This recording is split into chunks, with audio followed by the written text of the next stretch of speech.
Some people call it progress, others call it the end of work as we know it. But whatever side you're on, you can feel the shift, can't you? The shift, the speed, the sense that everything is changing faster than we can process it. Is AI coming for your job, or is it about to give you an even better one? From classrooms to boardrooms, whole industries are being rewritten in real time. Some jobs are disappearing, but others are being reborn. Of course, we and the generations before us have lived through industrial revolutions, steam, electricity, the internet. But this one feels a little bit different. It's not just replacing our hands, but it's challenging our minds. Welcome to the DemocraTEA podcast, where we spill the tea on people, power, and politics. My name is Anum. At 28, I became one of the youngest MPs elected to Westminster.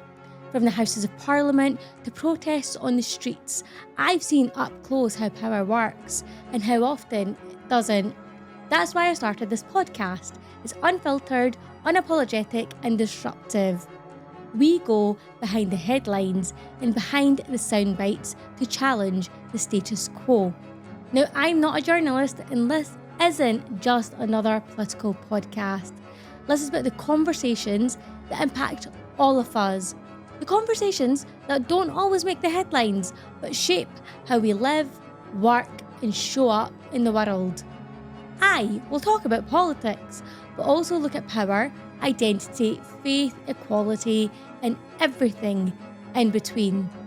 Real stories, real people, real talk.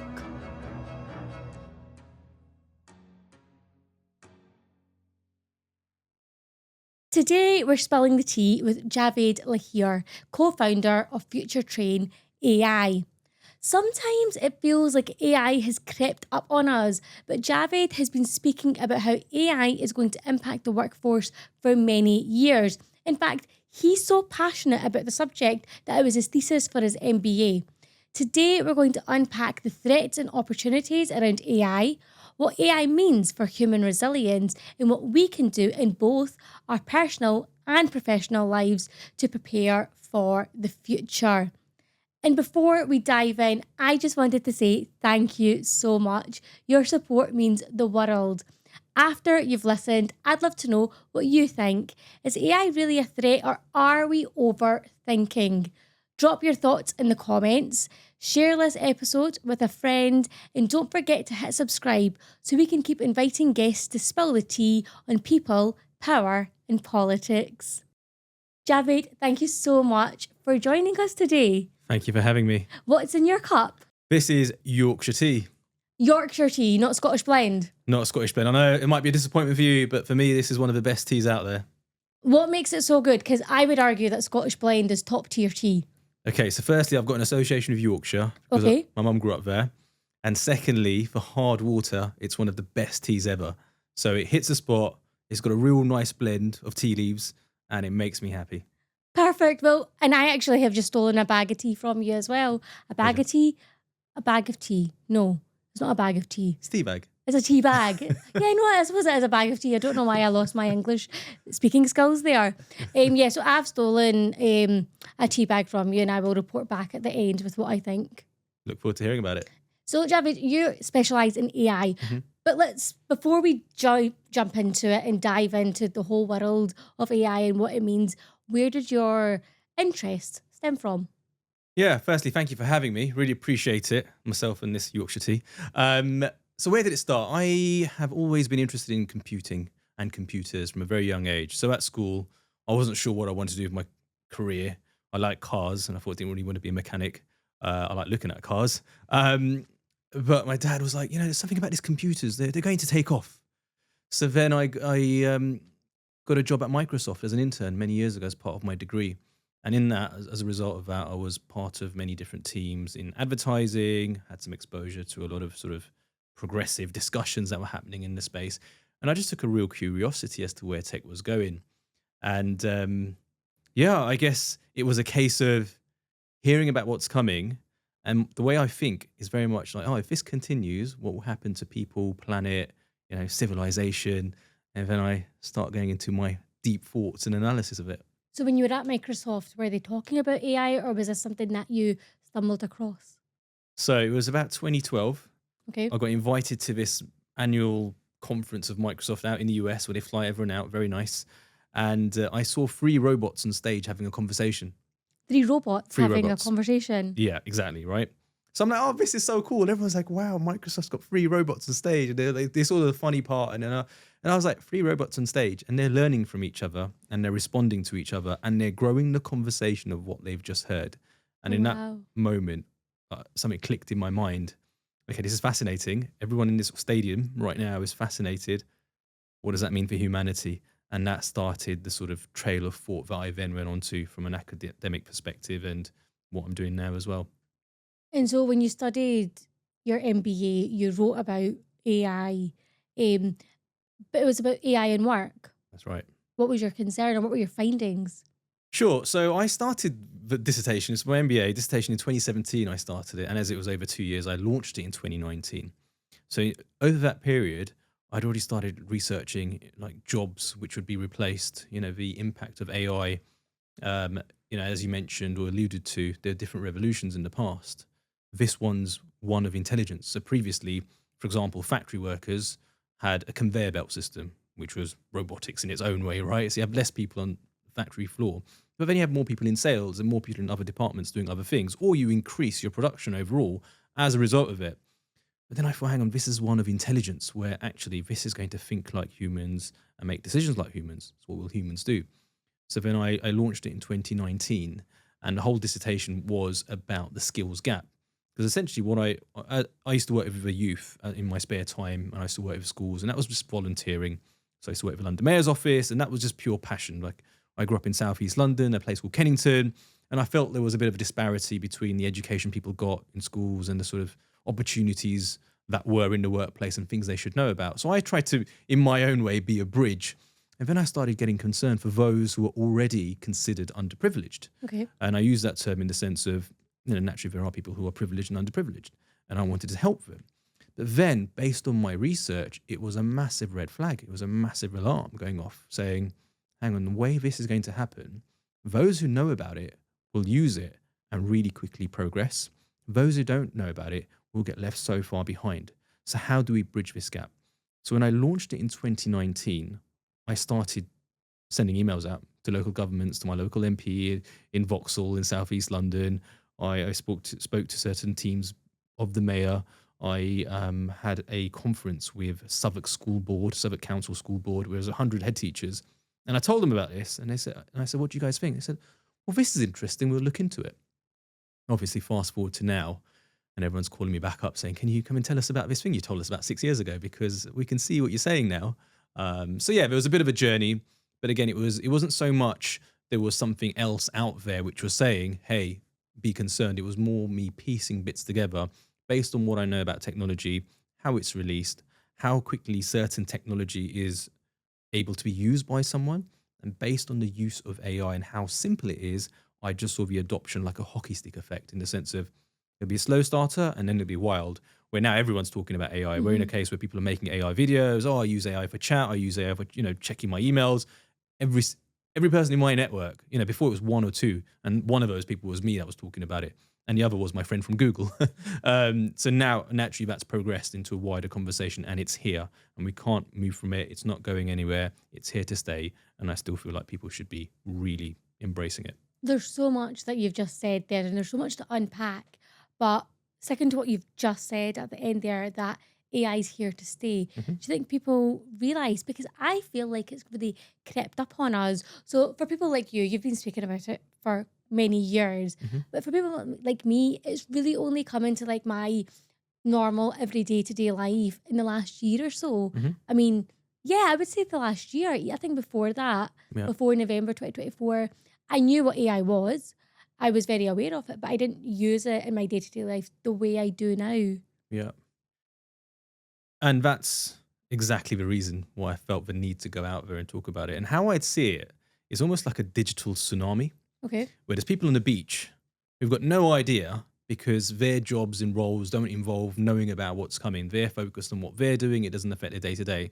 And I was almost like the guy out on the boat going, hang on, I can see what's happening here. I can see this whipping up. And that's going to take over. And everyone on shore needs to learn how to swim in this because it's coming. Whether they see it or not, whether they've got their backs to it, this digital tsunami is coming. And that is because I was in technology and I've always spent time in technology in terms of my entire career. So therefore, I was privy to information in terms of the sorts of developments that were coming out. Nothing that was secret. It was all out in the public domain. If someone searched for it, it would be available. Yeah. But it's just that people weren't piecing things together. And just the way I think, I start piecing things together and coming to my own conclusions. It's something I've done from a young age. In fact, I was talking about agentic AI since the year 2011. And I said the future of search engines is going to change. There'll be little avatars that help us. And some of my managers at Microsoft said, you're too futuristic. It's never going to happen. And here we are with voice search, avatars, personal assistants, and all the rest of it. So The beach analogy is really interesting. I suppose every revolution, whether that was the Industrial Revolution or the Digital Revolution, has come with change. People are apprehensive. They don't know what impact it's going to have on them. So I suppose the question that we're all asking is, what can we do to prepare? I think it's less about preparation and more just grabbing the bull by the horns, so Oh, to really? speak. Yeah, it's out there. I mean, every organization out there will have to use it to survive. And I say that, I don't say that lightly. And this is my reason, again, for sharing the impact of AI. So let's say you've got 10 companies in a particular vertical, let's say, now, all travel companies, right? So if one company suddenly starts replacing its phone personnel with these AI robots, which can work 24 hours, don't need holidays, highly productive, minimal mistakes, if they implement those, then that company becomes super competitive, super profitable, and can essentially have other companies shut down. So what then happens is a trickle effect. Whether these companies want to adopt it or not, it becomes a case of survival. They'll be outcompeted, their profits will decline, and customers will naturally go to this company who's adopted this technology simply because they can respond quicker, they're out all hours of the day, and therefore their productivity is higher. And then that ripple effect will happen throughout those industries. Now, that's just the travel industry. Apply that to finance, where people are using AI and power dashboards to do analytics that people used to do. Apply that to the automotive sector, where you've got dark factories in China, where you don't even need the lights because robots are working in the dark and building cars overnight. Sorry, did you say that there's factories that are pitch black and there's just robots working in them? Yeah. And they're making cars? They're doing all sorts. Amazon have just let go of about 14,000 staff. That's right. Because they're moving towards the same model where they don't need lights. It's all based on sensors, based on how let's say a factory floor is.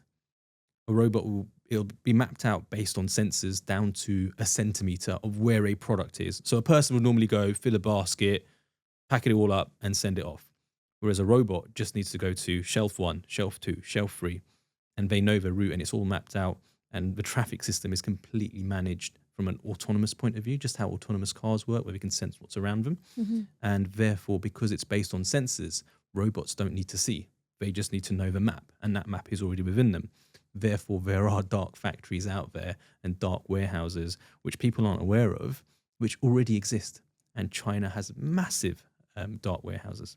So I think then that reminds me of the phrase that I've heard, you'll have heard, AI is coming for our jobs.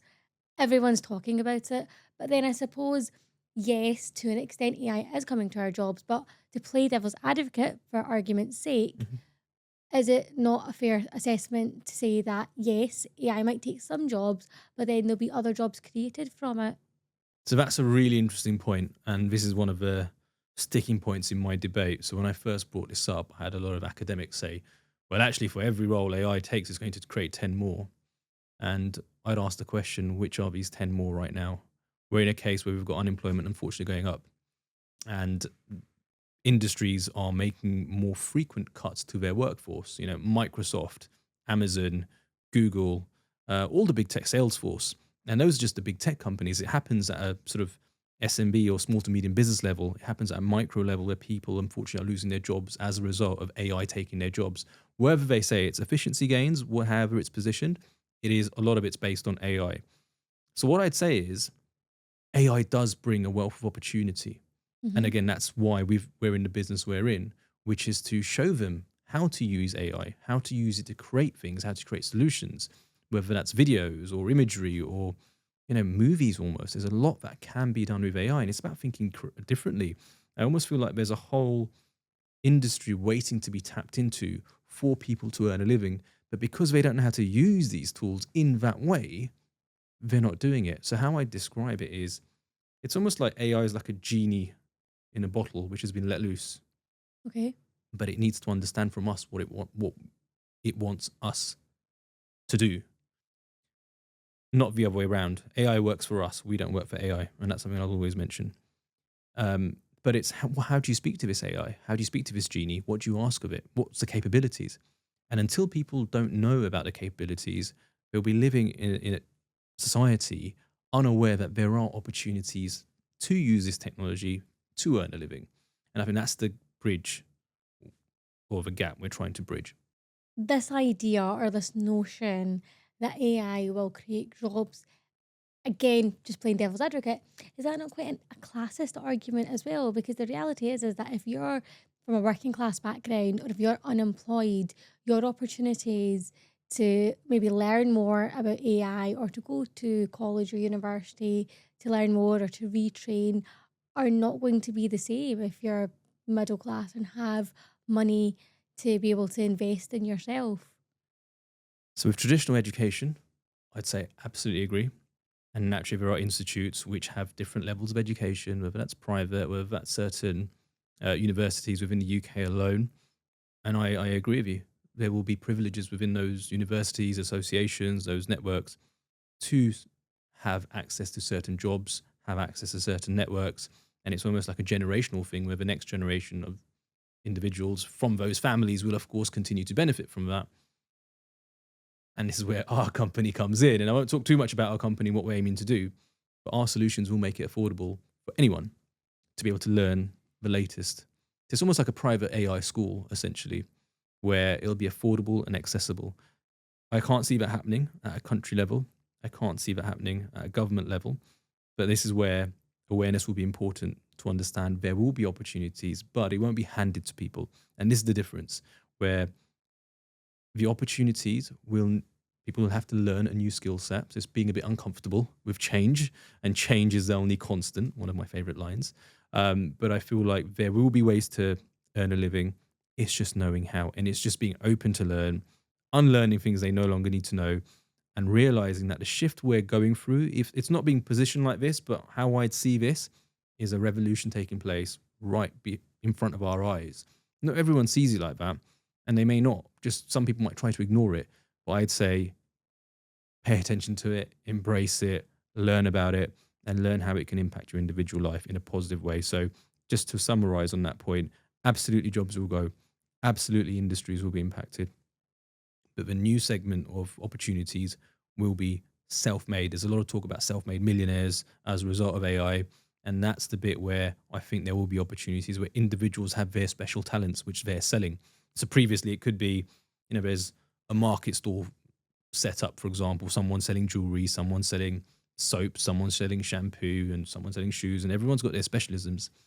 But in the online world, you can do the same with agents. You can have an agent which shows you, your key priorities in your emails. You've got HR agent, you've got a legal agent, and people can create their own agents and create the best one and program them to be able to sell them to people for their everyday lives. So, as I say, there's opportunities, but it's for us to convey that there are opportunities and teach people how to use those to tune into that skill set. Again, there's so much to unpack there. I want to talk about education, Mhm. but before we do, which workforces or which sectors do you think are going to end up being impacted the most by AI? I think the financial services industry will be. I don't think many people are going to start crying if bankers aren't making as much money as they used to. That's true. So I don't think there'll be a sympathy parade. I don't think that will happen. But that's right. I do feel bankers will be impacted, and they may not realize yet. It's already happening to a lot of analyst roles, and I'll share why. So traditionally, you'd have people looking at screens, for example, looking at the movement of commodity prices, looking at the movement of share prices. And essentially that will be as a result of some insight they've had based on market changes, making a guess, and or hedge, some hedge funds will do this, so saying, well, actually, we think this company is going to increase in value or decrease in value based on the latest announcement or latest policy, and almost hedge a bet to some degree about what could happen. Artificial intelligence is so intelligent that it can go back through historical years, pick up trends, and make a more accurate decision than perhaps any human eye can. Someone's walked away to make a cup of tea and they've lost some insight and they've made a decision based on what they knew 15 minutes ago. Those 15 minutes are crucial. AI will tell you to the second. To the minute, to the second. That's where we're heading to. So therefore, industries like banking, which require people keeping an eye on trends and charts and anything analytical or anything logical, those will be the first to be impacted heavily. Are there sectors you think we should be looking at that are not going to be impacted by AI? And by that, I'm thinking like construction, like manual labor, I assume is not going to be impacted by AI, or would it be? So I'd say every sector can be disrupted. It's if it's cost effective enough to implement that technology. So for example, with housing, there are robotic bricklayers. There are modular houses which are available, which you can stack. And I've met developers who do this, right? But if we look at the UK, for example, does it make sense to ship these machines from China to the UK for a couple of projects? Or is it more cost effective to continue the traditional route? And as blunt and as real as this may sound, it really comes down to the bottom line of companies. And I think this is something that people have to wake up to, essentially, that employers are employers. The employer needs to provide a service.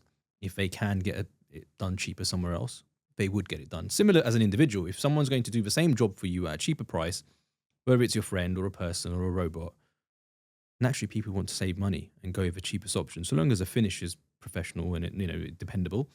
And that's what we're going to find with workforces. So every industry can be disrupted, even teaching, which I thought was once safe, where they're talking about online teachers and robotic teachers. Yeah, but I know. So I don't think that's true, or I'm not convinced by that. So I used to be a teacher. I used to teach a subject called modern studies, which you don't get down in England. And I feel like I talk about modern studies in every episode, but it's actually a great subject. Yeah. We take in a lot of kind of economics, politics, a bit of sociology, and it's all about critical thinking skills and analytical skills. And I just don't understand how a robot or artificial intelligence could teach my subject. I'm pro teachers. I've got many. I'm not saying that you're against teachers. I have many teachers within my family, and I work with a lot of teachers. So I must clarify that. I don't want robots taking your jobs. I'm not pro that. But just from a technology perspective, from an availability perspective, from a humanoid perspective, right? It's like the example of a pilot flying a plane. Realistically speaking, there are drones out there, like planes, essentially, which can be flown with accuracy from destination A to destination B. The feedback I've had is that pilots are there partly for safety reasons, partly as an emergency override, partly based on the type of plane it is and how modern it is. But realistically speaking, the technology exists to fly a plane remotely with accuracy, bearing in mind any sort of turbulence and anything else. It doesn't actually require a captain to be in that cockpit. But it does reassure people that there's someone there who's guiding the plane, just from the sake of people panicking and all the rest of it. It's a bit like those cars which pull up, which there's no driver, and it's like, where's this thing taking me? How does it know? And there's cameras everywhere and sensors everywhere. Similarly, a plane can be flown autonomously. With teachers, there is the argument and the debate around, well, actually, they're role models. They're not just teaching a subject. They're teaching behavioral skills. They're teaching more than just teaching. Some parents might say they almost are our babysitters during the day, right? But aside of that, from an implementation perspective, there are subjects which can be self-taught. COVID was an example of a time where people were learning remotely. And I think that taught us a lot about how things can be delivered and how people can achieve. Now, I personally believe that a lot of children's learning and development was impacted negatively during that period because parents perhaps may not have had the patience, may not be best equipped to deliver that learning like a teacher would. Yeah, but also I just feel like, just at that time, a lot of young people missed out on social skills, the ability to develop connections with others. Absolutely. And that's where my concern is, which is we've seen, so there's a COVID generation, right? They call it a COVID baby generation, and unfortunately, children did have anxiety during that period. They took longer to adapt to school. They were slightly further behind in their studies as a result of missing out on the social interaction and social cohesion. I come from a large family. I've got loads of friends, grew up in sort of pretty noisy neighborhoods. So for me, it's all about social cohesion, learning from others. I don't know any different. All the organizations I've been part of have always been quite large, and you learn from people. So I'm obviously a fan of that human interaction. And purely from a trial and error perspective, purely from the availability of technology perspective, there will be alternatives. And there may be choices, there may not be choices. There may be cost saving measures, there might be 50-50 of how things are delivered. But yeah, so there's what I'd love to happen, which is teachers continue in their roles and that industry be unaffected by this. But then I have to be realistic and say the technology exists and it won't be long before actually robots do look a little bit more human. It just doesn't make sense in my brain though. Like, because as a teacher, it's not just that you're teaching a subject, Mhm. you're there for that young person's well being. Mhm. You're ensuring that they're safe, you're ensuring that they're looked after and that they've got the ability to learn. And you teach a concept. And for me, a lot of the time, I was teaching a political concept, for Mhm. example, or you're teaching a mathematical concept or a a chemical reaction in chemistry.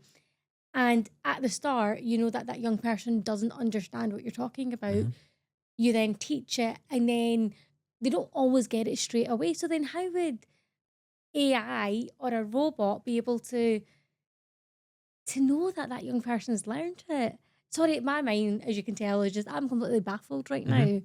Yeah, sure. There might be certain instances and certain lessons which won't be impacted. But if we take maths, for example, as a subject, it's pretty logical. Hmm. And there are assessments which can take place, which can assess a child's knowledge, right? So, and again, if we go back to the COVID period, that's what they were doing. They were sending assessments, micro assessments to understand where that particular student is and creating a learning path and journey based on where that student is. So I'm with you, as I say, on the need for teachers, the need for that individual one-to-one connections. And it goes beyond that, right? There are children who have further social issues and a robot might not identify that. How do you be that, that ear to, to listen to that child? So it's a case of government policy. Would they want to use that technology? Is it down to availability? Is there a shortage, for example, in certain sectors? If we look at teaching today, for example, I once explored teaching as a career option, and then I moved into the AI field when I was deciding what to do post corporate world. And you'll see that there are bursaries available for certain courses, and that's as a result of the Teacher shortages, yeah. teacher shortages. So that could be a place where they start. Well, we have to teach a subject. We can't get humans to do it. Why don't we trial a robot? So I'm not saying it will be every single teacher, but I can see where it might fit a gap. And that could be the starting point for further implementation. But again, as I say, with all of these things, it comes down to legislation, government direction, government policy. If we look at Albania, for example, they've introduced an AI government. If we look at Abu Dhabi, by 2030, Vision 2030, they want full AI government departments. So if we look at where things are going, government, ministers, you were from politics, right? If we look at the importance of people's opinions and the impact of influence within those political spheres, for example, but you want an AI figure to do that role, then how long before that teacher gets replaced? So I'd say, based on examples that are out there today, nothing would surprise me, nothing would shock me, but it's a case on that country's vision and what they're willing to do from a trial and error perspective and what they essentially see as normal and acceptable. And it's so interesting that you talk about government policy because I'm just not convinced that the UK government has a handle on AI. I feel like it's woken up really late to the party and it's scrambling to join, but don't really feel like it understands. I don't even know if the UK government knows what it wants from AI. I agree. And that's why I decided to move to Dubai based on that. So my intention, I love the UK. It's home. London is where I was born and my loyalty sort of lies in that area. But I tried so hard with schools, with government departments, with local MPs to get them to understand that if the UK, as far back as 2019, that if the UK doesn't embrace this technology, change the curriculum, start considering the skills gap early on, then they will be left behind by the rest of the world because those who are switched on and who'll get it and adopt quickly will move fast. So I feel like there was a misalignment between the country's priorities and what the next revolution essentially is. And as I said, I break this down, and I love the fact that the work is time stamped because it's there. I've got tutors who can say, yeah, we've marked his work. We know who wrote about it. He's questioned everyone. All my sort of panelists that were involved with my research and my thesis, they're all there to say, he was talking about this years ago. Yeah. And that's why I think, the UK has to be concerned about this slow reaction. There are organizations which are now popping up.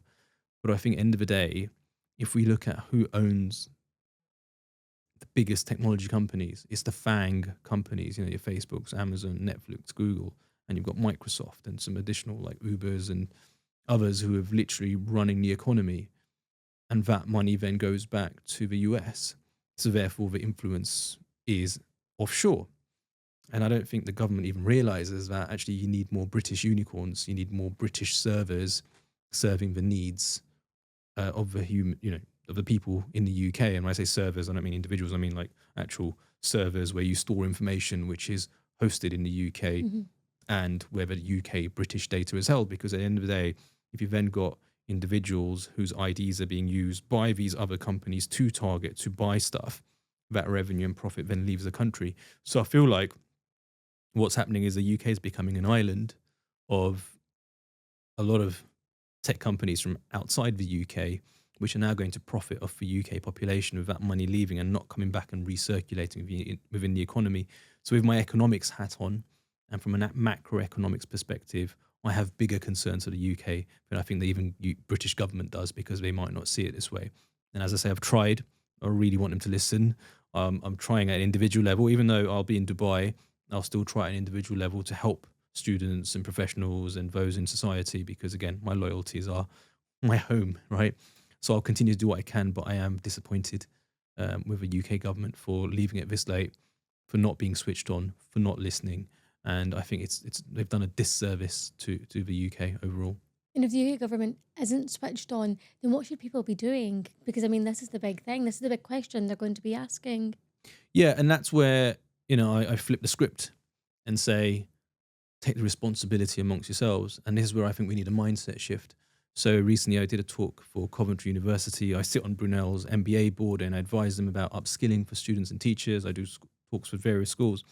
And I'll tell them they've got to take responsibility for their own learning. And I think that independence has to be learnt at a young age, where people are proactively finding courses to study and to create a culture of learning. I feel like the UK needs a culture of learning. I feel like in the Middle East it exists from the top down. If you look at the Al Maktoum family in Dubai, it's all about learning. It's all about health. It's all about healthy eating. And that's a top-down directive. They've got gyms on the beach. I know we can't really put gyms down in Brighton beachfront or anything like that, and it's quite far for Londoners to travel. But the point being, I feel like it's a top-down narrative, and that culture of learning where you've got artificial intelligence centres near the Museum of the Future in downtown Dubai, where people can walk in and learn about AI and engage with companies and talk to people and attend events which are generally free, where they can go and learn about the latest technology. They can hear people pitching about their ideas and really come away inspired. And unless you're in this sort of tech bubble in the UK, you're generally not going to hear about it. And Microsoft released a report the other day about AI diffusion. And what that essentially looks at is the adoption of AI across the globe. And the UAE was about 58.9%, a lot higher than many parts of Europe. So, as I say, it's the next revolution, which is here, which is taking place.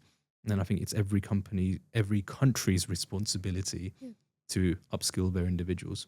But I suppose for people to come out to the UAE or to other countries that have taken AI seriously, it's a very privileged position. And the reality is that a lot of people aren't going to be able to jump on a plane or book hotels to learn about it. So if someone's living in the UK, whatever field they're in, whatever sector they're in, whatever age they're at, if they're starting in their career, if they're in the middle of their career, if they're coming towards the end of their career, what advice would you be giving them? So I had no intention to promote the business I'm on or working on, but what we're creating is literally accessible globally. We'll be serving globally, and it will be a platform which provides a learning journey for those individuals. All they need to know is what they want to do. And this is where I think it's very important for people to be clear whether it's a passion project, whether they want to sell sweets online, whether they want to become influencers, whether they want to do an actual craft of some sort. Understanding what they want to do is the most important. It's a bit like having a car with no sat nav and you're just sat there, but you've got this car that you're sat in. It's up to that driver to know where they want to go. The destination could be anywhere, but unless they're clear on that destination, it'll be hard to direct them. Of course, you can get inspiration from others and see what they're doing and decide on what you like, but ultimately it comes down to their goals. And once they've got their goal, that's where companies like ours, which is called FutureTrain AI, would help individuals create a learning journey for themselves, see how AI can impact them. They can learn AI core modules at a very basic level and then do more advanced stuff. So, for example, prompting is a massive skill right now. So this is really interesting, actually, because when you put something into AI, you really do need to prompt it properly to get what you want. You can't just say something really generic. You have to be as specific as possible. Yeah, and that's known as prompt engineering. So prompt engineering or contextual prompting is very much around how you engage with a computer and how you speak the language so that artificial intelligence gives you the best outcome. So you and I might both want a plan, let's say plan a birthday for a friend, for example. You could just say plan a birthday for a friend, right, in Scotland. And let's say I also choose Scotland, but I'd say, right, plan a party in Scotland. I want it at maximum daylight hours. I want it for a capacity of 50 people. I want a venue close to a river. I want it where there's parking on site. I want it so that caterers can come through the back and leave out the back so they don't have to come through the front. All of this, I can be as specific as possible and I can ask it for suggestions. You might get 10 generic ones. I'll get specific on what I wanted. And that's why I think it's very clear for people to really think about what they want and be very specific. It's like I say, it's like a genie. You know, don't hold back on what the ask might be. Be as specific as possible and expect it to give an answer. And that's how I see it. It might not always get it right. There is something called hallucination. So I've got a caveat and say I'm very realistic about AI. I'm not just going to be like, I'm a massive advocate of AI. AI is going to change the world. It's the best thing. No, there are things with AI which need work on. And hallucination is where you ask it a question. It won't say, no, I don't know. It will create a muddled up answer and convince you that it's the truth, right? So there are things that the trained... I've experienced that. Have you? Okay. With ChatGPT, and I get really annoyed with her, but also I'm really scared that AI is going to take over the world. So I always say, don't worry, it's fine. Yeah. And I say please and thank you as well. Oh, wow. So I just noticed you called ChatGPT her. Yeah. That's actually a really good point. Because she knows everything. Is that right? Yeah, I mean, I'm not going to get cancelled if I say that. I mean, yeah, no, I definitely refer to ChatGPT as her. I also refer to my sat nav as her. I mean, they know everything. They do. So be it. I'm going to go with it. That's fine. I won't comment either way. Do you refer to ChatGPT as he or her? No, mine is purely it. Okay. And that's Are intentional. you polite to your ChatGPT? So this is a really interesting question because I know someone who, I wouldn't say they're rude to their ChatGPT, but they're very, very straightforward, whereas I always take time to say please and thank you. Okay, so there's two schools of thought on that. It's for young people especially, which is that how you interact with ChatGPT or other platforms, Claude or Gemini or whoever. I should say whichever, not whoever, because we're not giving it a personality, I'm personifying it. How you interact with technology could carry on to your real life. So therefore, a young person interacting in a blunt manner with AI could see that as a normal way to communicate when you're asking for things. So if they're speaking to the parent, siblings, society, the last thing we want to give them is the impression that actually that's how you communicate, because then it's almost leading them to failure in terms of, softer skills and how to communicate. But the reality is, it's actually better for the environment to be blunt. Really? Yeah. So from a please and thank you and follow-ups after it's giving an answer, that actually uses up energy. So it's actually bad from an emissions perspective. So one of the biggest things about AI is that it consumes a lot of power. So going back to your point about privilege, going back to your point of, advantages, let's say unfair advantages, countries which have solar, and the Middle East is one of them, has solar, sun all day, all year round. Whereas in the UK, it's not the case. It's grey most of the year and you've got about 3 days of sunshine. So already the costs are higher. So in fact, it's encouraged not to be polite with ChatGPT for the reason is that it consumes a lot of energy. Right, so but I'm of the school of thought that AI is going to take over the world eventually. And when it realizes that I was the person that said please and thank you, I'll be saved. So I'm not sure it's going to give you better answers because you were polite. And AI will always work for us. We don't work for AI. But then that's really interesting because there was a company, I seen a BBC report earlier this year, Hmm.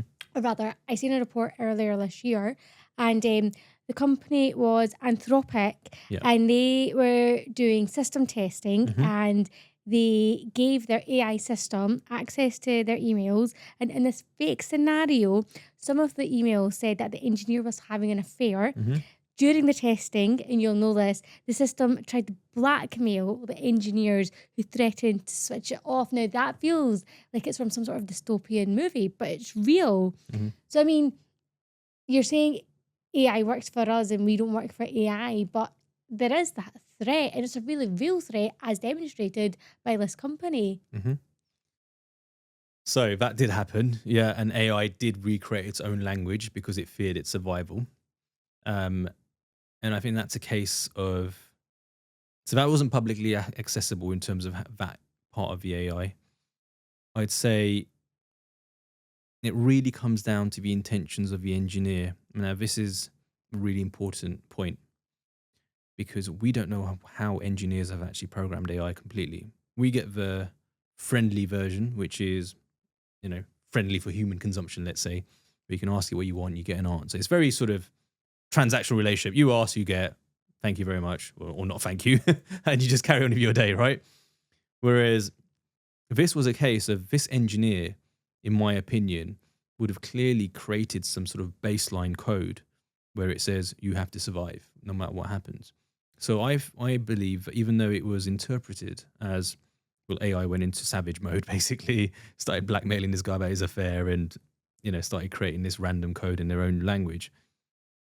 For me, AI wouldn't, based on how the logical programming works, and I won't get technical on people who are non-technical. I'm not massively technical, but just based on what I know, it would have need to have been told to behave in a certain way. At the very start, you need to save yourself. Yeah. And I think that's the baseline code and the messaging, which was probably missing from these articles. So that's why I'd say engineers who work on code, we need to make sure we've got the right people doing the right coding, because that's where ethics comes into it and morality comes into it. Because a lot of how AI behaves is based on the group of people working on it. If it's a certain demographic, there might be biases based on that demographic. So that's where I think there needs to be ethical debates and ethical policies, taking the points, evolving the point slightly further, which is that it needs to be fair, it needs to be representative of the globe, and it needs to not do things which are sort of seen as odd, dystopian, a bit weird, where humans feel threatened by AI. Yeah, and there is so much there because I mean, we're talking about morality and Mhm. values and ethics, but then the question is who decides those morals, those values, those ethics, Mhm. because that can change from Yep. person to person. Um, it's so interesting when you think about the future of AI. Mhm. And as much as I'm sure our listeners will want to hear about that, we are talking about the impact that AI is going to have on the workplace. Mhm. So, one thing that I'm quite concerned about is that we always talk about AI and the impact of AI on Yep. future jobs. And when we talk about future jobs, we very naturally talk about young people. Mhm. But of course, young people will make a small proportion of the workforce. We've got people in the middle of their careers or heading towards the end of their careers. What can they do to protect themselves? Yeah, that's a great point. And in fact, I was in this recent talk with Mo Godat, who's seen as a godfather of AI. He's basically an ex Google AI engineer and does what I do. He's a futurist and talks about the future. And they said, don't forget the 40 and 50-year-olds, because it seems like we're getting to a stage where there is a forgotten grey area of people. And I hate to say it like that, but there is, and everyone needs to be considered because people have commitments, they've got families, they've got mortgages, they've got responsibilities, and they're used to a certain lifestyle. So right now there'll be quite a shock for a lot of people because it might mean adapting and changing what they saw as normal. But even then, I'd say upskill all day long, upskill, learn a new skill, diversify, even if that means starting a business. And I actually did an experiment. I created a business on Amazon. It was more to, if you can't beat them, join them sort of mindset. And the idea being that, right, if I was to speak to young people and they said, right, there's no more jobs left, what should we do? And my natural thought would be, well, work for yourself. So I created this product and I put it on Amazon and I've sold 1,000 units. So now I'm looking at how to scale that. And that was just an experimental business. So if someone like me who has never created a product, I'm not a product engineer of some sort, I just had an idea off a whim, used AI to create an imagery. And I'll talk about it. It's a spider repellent. I had massive spiders in my garage. Okay. And sorry, I've seen your eyes just go, what? I hate spiders, but that's fine. We'll roll with it. Well, I'll get you some of these repellents, right? So then I found out what spiders don't like. And I had my air fresheners infused with them. What do they not like? Peppermint and a few other things like peppermint, lavender, and some natural oils. So I didn't want them to be offended or hurt, the spiders, right? Because we've got to look after spiders. They have feelings. I just didn't want them in my garage or in my home. So then I created these and put them around, but I had to order 1,000 units. So I ordered 1,000 units. So now I've used about 100 of them over the space of a number of months. And I felt selfish. I'm like, I don't need all of these. So I started giving them out in my neighborhood. And I said, I don't want anything. Just give me feedback. And then on the local Facebook community groups, they're like, oh, thanks for those air fresheners. I noticed I had less spiders. And someone else commented and someone else commented. I was like, they actually work. So I had some tests done on them to make sure they're legitimate and they do work and they do what they're designed to do. And then next thing I was like, right, I put it on eBay. So I sat there filling out envelopes every day. I'm like, no, I'm a guy that's, in the professional world, this is taking up a lot of my time. And then I automated it all on Amazon. So Amazon alone sold over 1,000 units so far. And now I'm looking at how to expand that. The only reason I'm sharing this example was that was a new area for me. I had to learn about FBA, which is fulfilled by Amazon. I had to learn about product marketing. I had to learn about safety labels on a thing, which I learned in the space of a month. Not my field. And the whole reason I'm sharing that is I want listeners and viewers who are in a situation where they have to look at alternatives to not rule anything out and say, what can I sell? And go back to trading. And I think the biggest thing for the UK economy is where people start supporting each other's businesses. And I go back in time, right? Back in the market stall days. I used to have a market stall when I was 16, earned part-time money as a student. And I sold ladies' handbags, jewelry. And then my uncle had a car radio shop. So any old car radios he'd give to us to sell on the side. So it's just random stall. But through that, we learned a lot about trade. We learned a lot about, the customers and what they wanted and needs and all the rest of it. But the whole idea is we had our own stand. Next to us was someone selling donuts. Someone else was selling goods from international places. But that's what I see coming back in a digital level, where I spoke about agentic AI, where people can program AI and have their own agents which do certain activities, but also for people to have their own businesses and to create a culture where people support each other's businesses and having that as a platform. So when you're saying that people should reskill and upskill, it's not necessarily that they need to learn programming or coding or something very specific that's related to AI. You're saying just go out to the world, see what's available to you and see if there's something that you can do. Absolutely. Yeah. So and on that point of coding's being replaced by AI. So something called vibe coding. So basically with engineers, what happened was they were all told to create AI which can code, and essentially they got their own jobs replaced because the coding was so good by AI. But for me, it's upskill and understand how to use AI to make your lives better. And that goes back to the whole destination in a car analogy, where people need to know what they want to do, whether that's selling a product, where they want to go, even if it is reskilling and becoming an electrician, for example. Write me a 6-week plan on what I need to study to become an electrician. Break it down by 3 hours a day. What prioritize it based on the things I need to do first. Give me a price summary of what that certification will cost. Give me the best places to learn this in the 5-mile radius. And if people don't have a car, with a bus route accessibility, be specific, write this down, get it out there. And that's where people have to take responsibility for themselves. And that's where I think as culturally, from a society point of view, many students, and from a young age, we're almost spoon-fed information, right? In school, you're given information, you sort of sit there and absorb it. We're in a stage where people consume content online, and I'm already doing my fun because that's what I'm doing in the evenings, right? It's doom scrolling, right? You're on Instagram, or we are on Instagram, TikTok, whatever it might be, and people start doom scrolling. So what's happened is from people actually researching things and going to the library, people are being fed a lot of information. So that's where people need to start thinking and pushing back on this information flow and actually start thinking for themselves. And I think that from a brain health perspective and a brain growth perspective, that's super important, because Harvard released a study showing that those who use things like ChatGPT are actually seeing their front part cortex like shrink slightly. So that's where I'd say, like, if any muscle, you go to your gym, you build muscle. Same with our brain. Our brain is a muscle. It needs exercising Completely. and it needs thought. So I think as humans, we need to really have a bit of a cultural shift where we go out and seek. We go back to our sort of old ways of, learning, reading, understanding, not just being fed information and just being almost like, a consumer to the nth degree. It's literally, no, be a self-starter, be a learner. So with anyone I'm mentoring or schools I'm speaking at, I really emphasize that point, that you've got to get up and go get it. Don't expect things to land in your lap. So I'm a bit harsh with my words there because I feel like it needs a bit of a shock tactic for people to wake up and go, okay, I am responsible for my future. There's an opportunity here. Technology can help me. Let me get on with this. I agree. And my hot take is that people are lazy and they need to understand that the world is changing. And you either have to get on board and move forward or you're going to be left behind. And that doesn't necessarily mean that you have to train up in AI or Mhm. technology. We really have to take a step back and think, yes, the world is changing. What do we do? And this has happened with every revolution, whether it was the digital revolution or the industrial revolution before that. If you don't catch up, you're going to inevitably be left behind. And before we wrap up, Javed, we have a quick fire round. Mhm. So I don't want you to think too long about the answers. Okay. Just come with whatever comes to your mind. Mhm. Tea or coffee? Tea. I thought you were going to say that. You're going to say Yorkshire tea. Oh, well, Karak tea, if I could. Karak chai. Karak chai. What are you currently reading? Oh, there's a few books. Um, there's AI Snake Oil, which is an interesting one. But yeah, that's my latest book, What was the last thing you asked ChatGPT? to write out an email for me.